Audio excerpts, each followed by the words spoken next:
Hello guys, তোমরা সবাই কেমন আছো? তো নতুন একটা ব্লগ নিয়ে আবার স্টার্ট করে দিচ্ছি। আই হোপ তোমাদের ভালো লাগবে পুরো ভিডিওটা, স্কিপ না করে পুরো ভিডিওটা। আমি এই জাস্ট চান করে এলাম আর আমার চুল উঠেছে দেখো, মানে এটা হাফ। আমি জানি না কেন এত আমার চুল উঠছে, কিচ্ছু বুঝতে পারছি না। যে তোমরা কেউ যদি জানো তো বলতে পারো। আমার সার্জারির পর যেন বেশি হেয়ার ফল হচ্ছে। আর আমি এটাও দেখছি যেদিন যেদিনকে একটু জলটা কম, আমি জানি আমি একটুখানি জল কম খাই সত্যি কথা বলতে, যেটা খুবই বাজে জিনিস।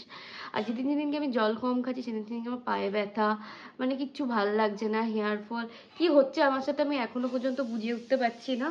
আর আমি এখন যেহেতু চান করে উঠলাম, আমি আর কিচ্ছু লাগাবো না, কারণ এমনি এসি চলছিল, ঘরটা একটু ঠান্ডা ছিল। বাট প্রচণ্ড গরম, মানে বাইরের ওয়েদার যদি আমি এখন দেখি, রোদ ওঠেনি, মেঘলা, মানে একটা সাইডটা পুরো মেঘ করে আছে আর এই সাইডটা পুরো একদম নীল নীল হালকা হালকা, সেই শরৎকালে যেরকম থাকে না ওরকম টাইপের ওয়েদার, কিন্তু মেঘ পুরো করে আছে।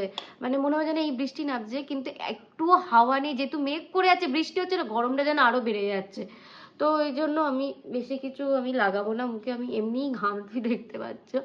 জাস্ট আমি ইউজ করব এখানে হচ্ছে অ্যাডভান্স নেল মিউসিনটা।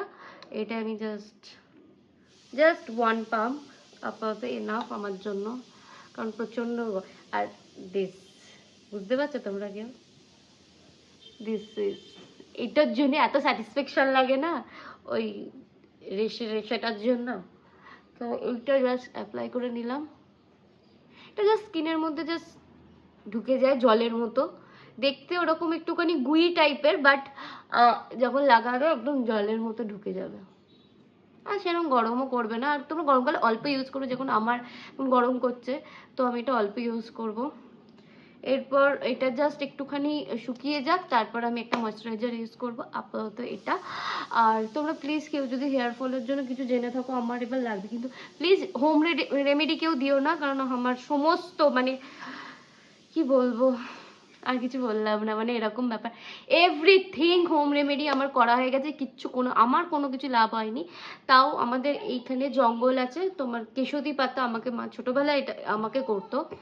তো কেশতি পাতা বেটে একটুখানি লাগাতো, তবু একটুখানি ভালো লাগে। ওই দিক দিয়ে মা চেল্লাচ্ছে বুড়ো স্কুলে যায়নি বলে, তো একটুখানি আওয়াজ তোমরা শুনতে পাবে। তো ওইটাতে তাও একটুখানি হেল্প হয়েছে, কিন্তু তাও আমি মানে ওইটুক কেশতি পাতা দিয়েও আমার এনাফ হচ্ছে না, এত হেয়ার ফল। মানে হাত দিলে এরকম করে ঝরে ঝরে, দেখো হাত দিলেই ঝরে ঝরে পড়ছে। জানি না কেন, আমার মনে হচ্ছে আমার অপারেশনের পর না মেনলি আমি রোগা হয়ে গেছি, সরি হলে তো ভালো হতো, মোটা হয়ে গেছি আমি। না ভাবছি এবার ওয়েটটা আমি লুজ করব, কারণ পাটাও আস্তে আস্তে যেহেতু আমার ঠিক হচ্ছে, এবার আমাকে ওয়েটটা লুজ করতে হবে। আমার ওয়েট এবার ডাক্তারই সত্যি কথা বলতে আমাকে ওয়েট গেইন করতে বারণ করে দিয়েছে, কারণ পায়ে যেহেতু প্রেশার পড়বে, কোনো রকমভাবে ওয়েট গেইন করা যাবে না। তো এবার আমার মোটা হওয়ার জন্য না আমার ব্যাক পেন স্টার্ট হয়ে গেছে, যেটা আগে ছিল না আমার। যেহেতু সার্জারির সময় প্রেগনেন্সির যে অ্যানাস্থেশিয়াটা দেয় ওটা দিয়েছিল।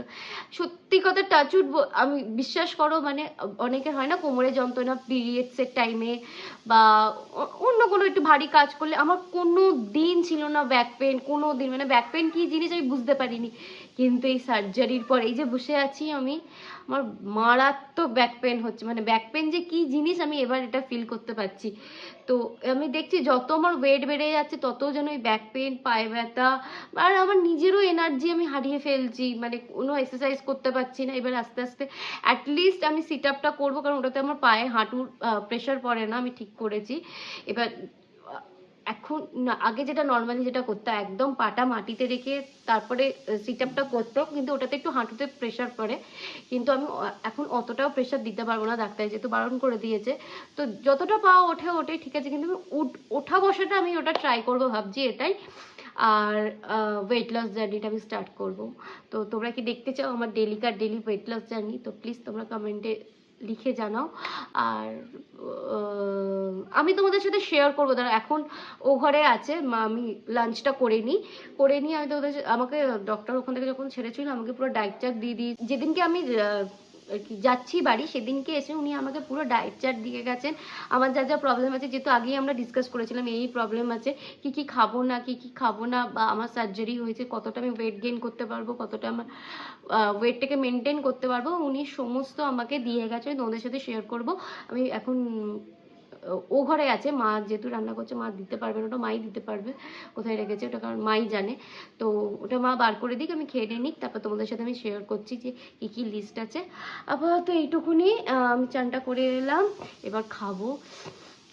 তোমরা বুঝতে পারছো সিটি পড়ছে, কারণ এখন চিকেন হচ্ছে, তো কষা কষা করে ইয়াম্মি চিকেন মা রান্না করছে। তোমরা জানো মা অ্যাকচুয়ালি কুকারে কষা চিকেন কুকারে করে, মানে তো হয়তো মানে সিটি পড়ছে হয়তো তোমরা ভাববে যে মানে ঝোল একটা হবে সিটিতে, কিন্তু ওনার মা লিটারেলি কুকারে করে, বাট কিন্তু যেরকম কড়াইতে যেরকম কষা কষা হয় না, সেম টু সেম ওরকম হয়। আমি তোমাদের দেখাবো, ধরো মায়ের চিকেনটা হয়ে যায় তারপর তোমাদের দেখাবো, একটুও ঝোল থাকে না, মানে একদম সেই ড্রাই চিকেন নয়, বাট যে কষা যে ব্যাপারটা থাকে ওইটা হয়। তো তো চলো দেখাই মায়ের কত দূর হলো। তো এখানে আমার লাঞ্চ চলে এসেছে, প্রচণ্ড খিদে পেয়ে গেছে, তাড়াতাড়ি করে খেয়ে নিই। তাও আবার আজকে আমার মাংস হয়েছে, লেট করা যাবে না। আর দেখতেও বেশ ভালোই লাগছে, জানি না খেতে কেমন হবে, তো তাড়াতাড়ি করে চলো খেয়ে নিই। ও গরমের জন্য বেরোচ্ছে না, ও খালি এসিতে শোয়। এ কালারিং এনে খাবি আয়, দেখো দেখো দেখো চুপগুলো জ্বলছে। আমি যদি এমনি ডাকতাম ও সারা দিত না, ওর খালি খাবারের সাথে সম্পর্ক।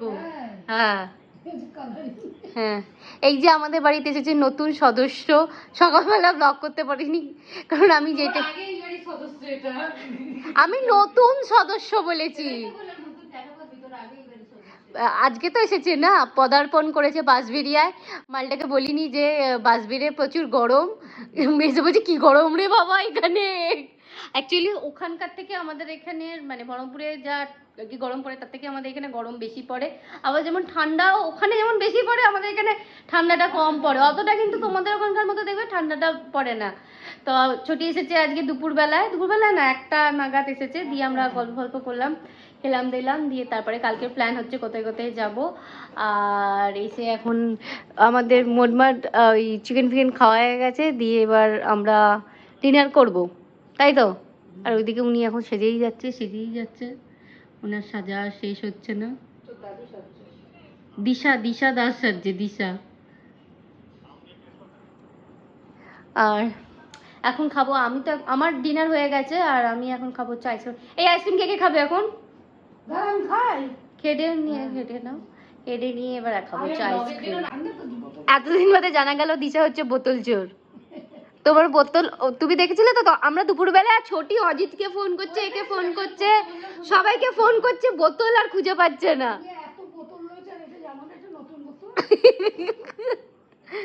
তোমার এত বোতল আছে, তোমাকে এই বোতল কিনতে হবে? বলো এবার। আমার বোতল আমি খাবো না, যাও বাবা। বোতল নিয়ে মারপিট করো। একটা থামস আপের বোতল, তারপর আমার বোতল। হ্যাঁ, তুমি কি করে খাবে বাবা, কর্মর করে তুমি যা চকলেট খাচ্ছো। আবার চকলেট খেলে আবার কাউকে হাত দিতে দেয় না, ওর অভিশাপে আমার লুজ মোশন হয়েছে।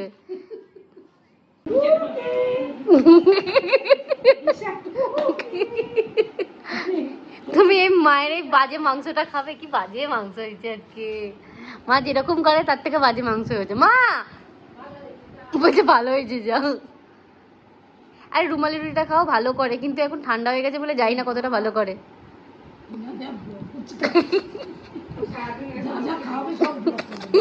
সব আমি প্রমাণ রাখবো।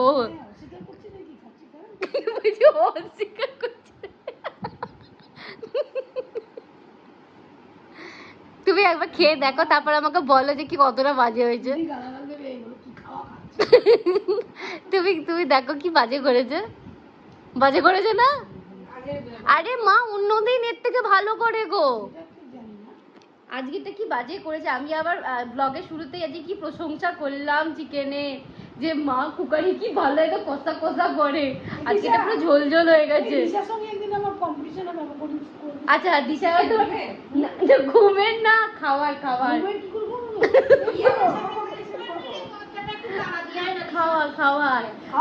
দিশার আর ছোটির মধ্যে চটপটি। তাহলে ফুচকা, নীলু কাকুর ফুচকা কি স্যার, আইসক্রিম জল খাওয়ার কম্পিটিশন, জল খাওয়ার কম্পিটিশন, খাওয়ার কম্পিটিশন করবো ওই বয়সে।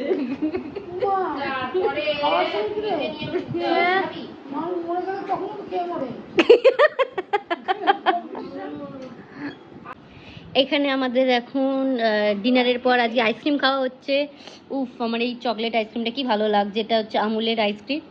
এখানে ছুটকি পিসি খাচ্ছে, আর এদিকে মা খাচ্ছে, আর ওই ওই দিকে হচ্ছে কালারি। আর নাও মা, হয়েছে হয়েছে হয়েছে, একটুখানি খেলে কিচ্ছু হবে না, নাও। আর এইদিকে খাবো হচ্ছে আইসক্রিম।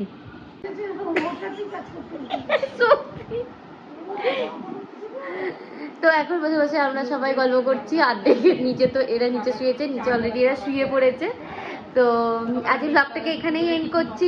আই হোপ তোমাদের ভালো লাগবে। খুবই মানে বেশি কিছু আজ ছিল না দেখানোর, কারণ ছুটি এসেছে, তো আমরা গল্প করতে আজ একটু বেশি ব্যস্ত ছিলাম। তার মধ্যেও ছোটো ছোটো যতগুলো ক্লিপ আমি পেরেছি ওইগুলো আর কি তোমাদের সাথে শেয়ার করছি।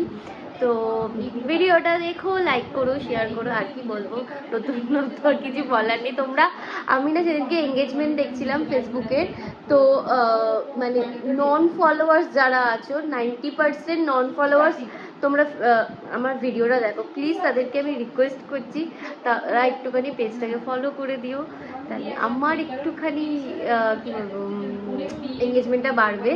আর তোমরা যখন দেখছো, আই থিঙ্ক তার মানে তোমাদের ভিডিওটা ভালো লাগছে। ভিডিওটা যখন ভালো লাগছে, শুধু একটা ক্লিক করো, এটাতে না পয়সা লাগছে না কিচ্ছু লাগছে, জাস্ট একটা ক্লিক করে ওটাকে ফলোইং করে দিও। আর তো দেখা হচ্ছে কালকে।